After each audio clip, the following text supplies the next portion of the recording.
turma, tudo bem?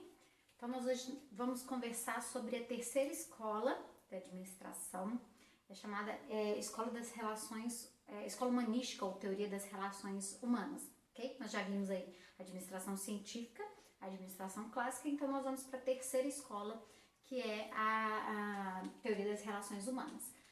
Bom, essa teoria... Opa, passei uma mais aqui. Essa teoria, ela surgiu em meados de 1930, e o principal pensador dela é Elton Maio, que é um professor de Harvard, um professor de Harvard, né, que é uma das principais escolas aí de gestão do mundo, a principal escola de gestão do mundo, né, e essa teoria ela veio para ser contra efetivamente as outras duas teorias que existem aí da administração, que é a administração clássica, administração científica e a administração clássica. Então ela veio aí mudar um pouco essa visão, né, que da administração científica o foco era em tarefas, na administração clássica o foco era na estrutura da empresa e essa daqui o foco é nas pessoas. Bom, a princípio, o Elton Maio ele foi chamado juntamente com um grupo de outros profissionais de Harvard para estudar numa fábrica que chama Western Electric em Chicago, nos Estados Unidos, na cidade de Hawthorne, por isso no bairro, de Hawthorne, por isso que ficou conhecido como experiência de Hawthorne. Então, ele foi chamado para fazer um estudo nessa fábrica sobre a influência da iluminação na produtividade das pessoas. Então, ele foi lá com o objetivo de fazer estudos para ver o quanto que uma iluminação boa ou mais fraca, constante ou inconstante, interferia nos resultados dos profissionais, né, na produção aí das pessoas nessa empresa. Então ele foi lá com esse intuito e ele passou lá muitos anos, foram mais de 10 anos de estudo para chegar aos resultados desse grande, né, desse imenso estudo que é chamado de experiência de Hawthorne. Então vamos lá. Essa experiência de Hawthorne ela se divide em 4 fases, né, que foram fases distintas aí, com longos prazos aí para estudos a respeito do comportamento, enfim, e para entender aí os resultados até chegar à conclusão que deu origem à teoria humanística, ok? Bom, a primeira fase era chamada de estudos de iluminação, que foi o motivo pelo qual o Elton Maio foi chamado para fazer um estudo lá na Western Electric. Nessa primeira fase, o que aconteceu? Elton Maio, ele num grupo, né, de funcionários ali, na verdade era uma empresa onde só trabalhavam mulheres, então tinha um grupo de funcionários eles foram colocados para trabalhar num ambiente onde se variou a questão de iluminação. Então teve 2 grupos, onde em um determinado grupo a iluminação ela era constante, ela melhorava de uma forma constante, e num outro grupo essa iluminação ela sofria variações. E o que se percebeu foi que no grupo onde a iluminação aumentava, a produtividade também crescia.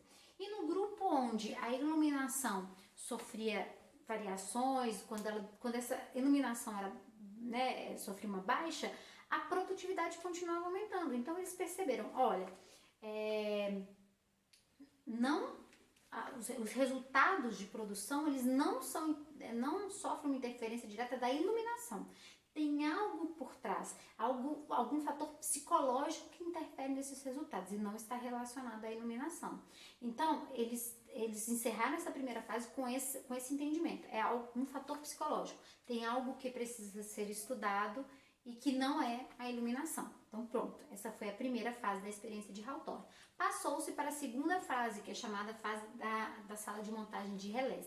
Essa fase durou mais de 6 anos. Durou quase 6 anos. Nessa fase, 6 funcionárias foram selecionadas e foram trabalhar em uma sala, em um grupo específico durante todo esse tempo.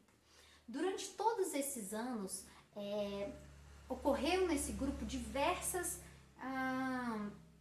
variações, principalmente com relação ao intervalo de trabalho. Então, primeiro antes não tinha nenhum intervalo de trabalho, então colocou-se 5 minutos no meio da manhã, mais 5 minutos no meio da tarde. O que aconteceu com a produção? Aumentou.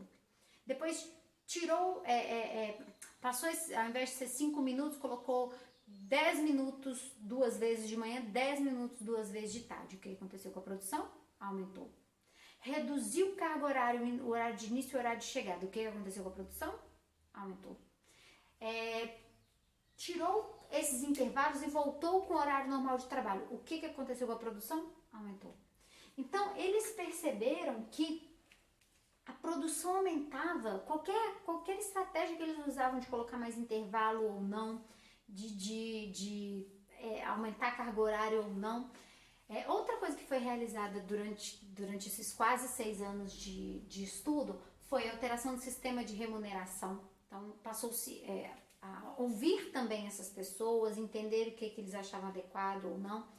E aí, essa melhoria na produção, independente dos intervalos de trabalho, em aumentar a carga horária ou diminuir, essa questão de remuneração, chegou-se a 5 hipóteses para essa melhoria de produção, independente do que era feito. O que será que gera essa melhoria de produção? Bom, eles entendem que houve uma certa melhoria nas condições de trabalho, que houve uma redução da fadiga, mas essa redução da fadiga não era necessariamente, a melhoria do trabalho poderia não ser necessariamente relacionada à redução de fadiga, mas às vezes esses intervalos quebravam a monotonia do trabalho e aí sim geravam mais resultados, não necessariamente poderia ser fadiga, ou pode ter sido um novo plano de trabalho, ou pode ter sido a mudança no método de supervisão que passou a ouvir um pouco mais. Então existiam várias hipóteses que foram levantadas durante esses quase 6 anos aí de estudo na sala de relés. Então existiam várias possíveis causas para essa mudança de comportamento.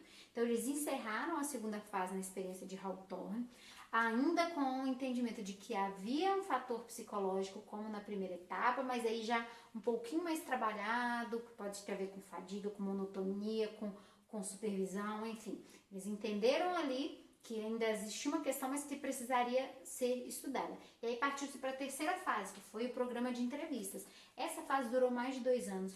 Foram 20 mil empregados entrevistados para entender os sentimentos, o que essas pessoas sentiam com relação à gestão, enfim, da empresa. Eles sabiam que existia queixas, que haviam queixas, mas eles não sabiam por quê. Eles falaram, gente, essas pessoas nunca foram ouvidas no mundo. As empresas nessa época não tinham o costume de ouvir profissionais. Então, eles falaram, vamos fazer uma entrevista. E eles entrevistaram os 20 mil funcionárias ali da empresa para entender, para ouvir, para buscar sugestões. E aí eles perceberam o seguinte, foram criados grupos, porque na época não existia essa questão de pesquisa dentro de empresa. Então, muitas mulheres que eram líderes lá, elas entenderam assim, opa, eles estão querendo tirar algum proveito, eles estão querendo tirar alguma informação nossa para nos prejudicar. Então, muitos grupos se uniram e se fecharam ali, criaram realmente grupos informais, não era equipes de trabalho, mas pessoas que pensavam dessa forma ali, tinha uma liderança informal, uma pessoa que encabeçava e que eles se fechavam em grupos para dar respostas padronizadas para o que estava perguntando, porque eles criaram ali respostas que eles acharam que o ver dele, né, não seriam prejudicados dando essas mesmas respostas.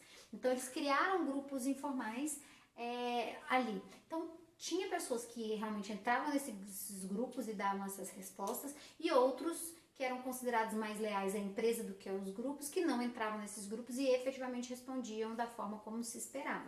Então eles perceberam mais uma questão de relacionamento aí, olha, eram criados grupos informais para se proteger e dar respostas padronizadas ali, com medo do que a organização podia fazer. Olha que fantástico estudo, o entendimento dessa mente humana nesse contexto de trabalho que até então não havia acontecido.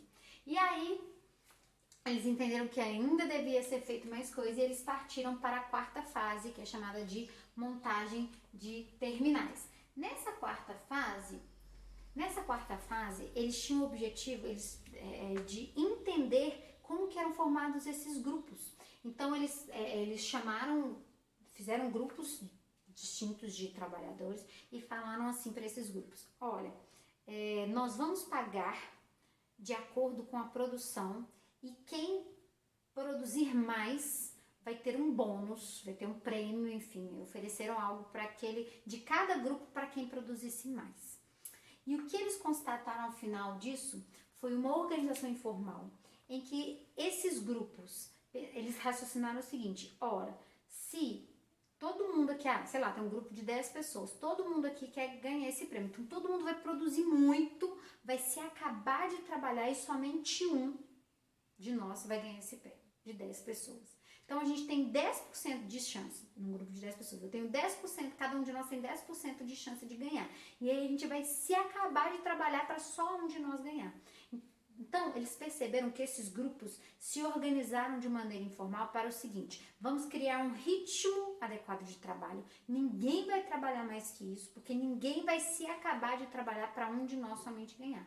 Então, nesses grupos de trabalho informal, eles acabavam criando sanções, punições efetivamente para aquelas pessoas no grupo, né? Não, assim, era tratado de forma diferente, enfim. Existiam sanções informais ali do grupo em que, se algum dos funcionários tentasse individualmente produzir mais para ele ganhar o prêmio, ele sofreria sanções ali daquele grupo informal que era criado, porque as próprias pessoas não queriam que ninguém produzisse mais que o outro, porque eles entenderam que aquilo ali era só para a empresa poder ganhar mais dinheiro.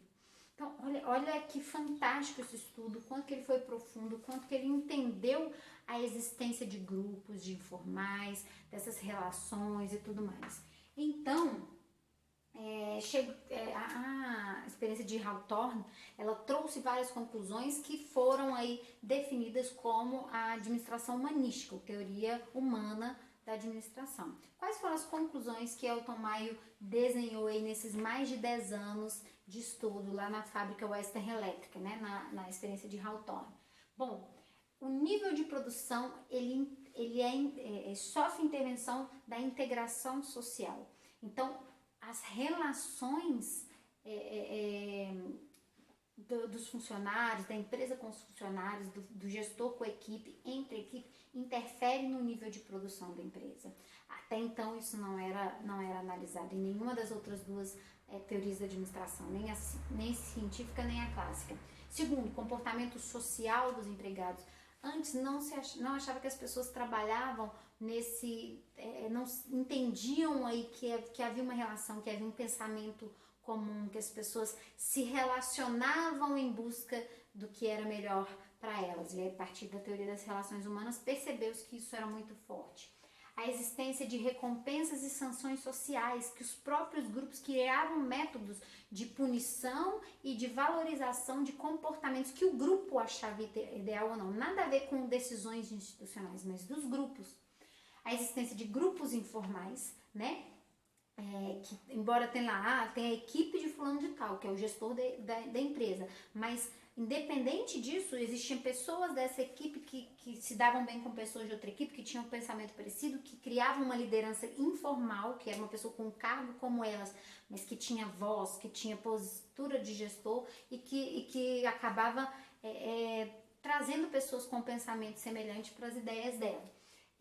Aqui foi definida também a importância do conteúdo do cargo, as pessoas saberem o porquê delas executarem aquilo que elas estão executando, o entendimento do que cada cargo faz e a ênfase em aspectos emocionais. E aí surgiu o termo homos socialis, que até então a gente era chamado de homos econômicos. Tanto na administração clássica quanto na administração científica, entendia-se que as pessoas trabalhavam para receber, pelo dinheiro, não é isso? Lá na administração humana, a teoria das relações humanas, entendeu que as pessoas trabalham muito pelo reconhecimento, pelo grupo, que o grupo interfere muito mais do que um salário, que as relações no ambiente de trabalho interferem muito mais em resultados do que uma recompensa financeira pelo desempenho, né, pelos resultados que essa pessoa gera.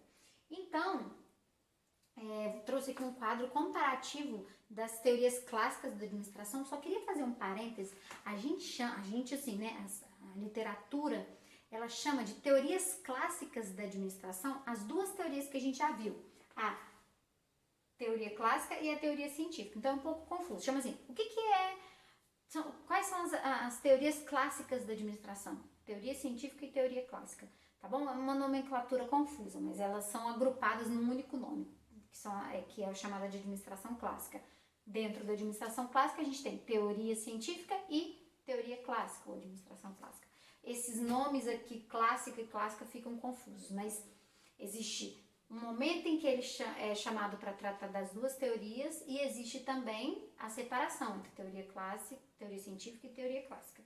Deu para entender? Ficou um pouquinho confuso. Quase Dilma falando, mas é isso.